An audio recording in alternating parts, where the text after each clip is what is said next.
Okay, lesson 4.3c. This is the last of 3 lessons for unit 4.3. Now, in this lesson today, what we're going to do is we're going to show you how to how to solve by factoring a quadratic that has a leading coefficient other than 1. Now, this is the method that's taught by the book. It's very confusing. Looks like a lot of things. And the main thing is, this is the method that they use when that number right there in front of y squared is something other than 1. Now, yesterday there was just 1. It was real nice and easy. We could break it apart. Now, I'm going to show you a method that's not really in any math book, but it seems to work just fine. Okay, step 1. This 6. I'm going to take that 6 and I'm going to slide it over to the end and multiply it by 20. That's going to give me an entirely new problem. That gives me y squared minus 23y plus 120 equals 0. And understand this equation in blue is not the same as the original equation. Now, I'm going to do what I did yesterday with this problem. Open up 2 parentheses. We're dealing with y here, so I'll put y and I'll put y. I'm going to go here now, and since that sign's a plus, the signs are the same, and that tells us what they are. So I'll have to put a minus minus. And now I need to think of 2 numbers that multiply to give me 120 and add to give me 23. Okay, so here comes a bit of work. 120 is 1 times 120, 2 times 60, 3 times 40, 4 times 30, 5 times 20, 24, okay, 6 times 20, 7, no, how about 8? Will 8 go into 120? Yes. 8 times 40, 8 times 15. What do you know? 8 times 15 and 8 plus 15 is 23. Those are the 2 numbers that we're looking for.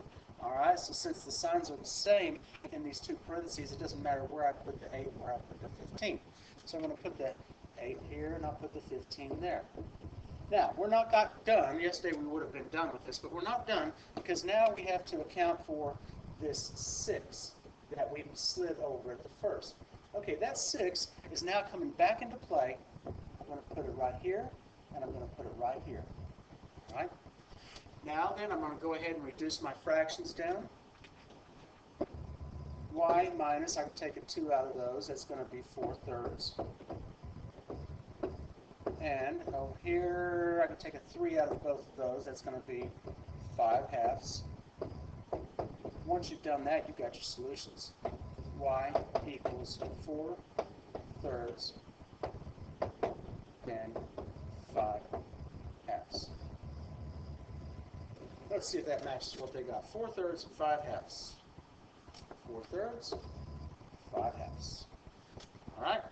But the process, you've got to make sure you follow the process precisely. Okay?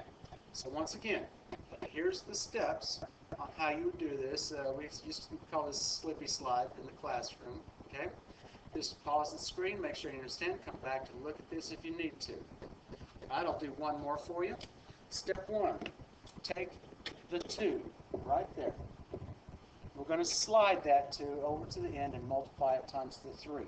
That's going to result in a new equation of x squared minus x minus 6 equals 0. Next thing, do what we did yesterday. Open up 2 parentheses. X and x. Now remember from yesterday, that sign tells us to put different signs inside the parentheses. I need a plus and I need a minus. Now I've got to think of 2 numbers that multiply to get me 6, while at the same time subtracting to leave me with 1. Obviously those numbers are 2 and 3. This tells you where to put the larger number. I'm going to put the 3 with the minus. So put the 3 here and put the 2 here. Now notice I've made them up a little higher than I normally would, because now what I've got to do is I've got to take this 2 that we put in here and slid over to the end. I've now got to take this 2 back into the equation here and here. I will reduce my fractions now. x plus 2 over 2 is 1. X minus 3 over 2 cannot be reduced. I can now come up with my solutions. X equals -1. X equals 3 over 2. And ladies and gentlemen, that's called the slip slide method. At least that's what I call it. Other students call it other things. I don't know, but it seems to work real well for us. And that's the last part of solving by factoring.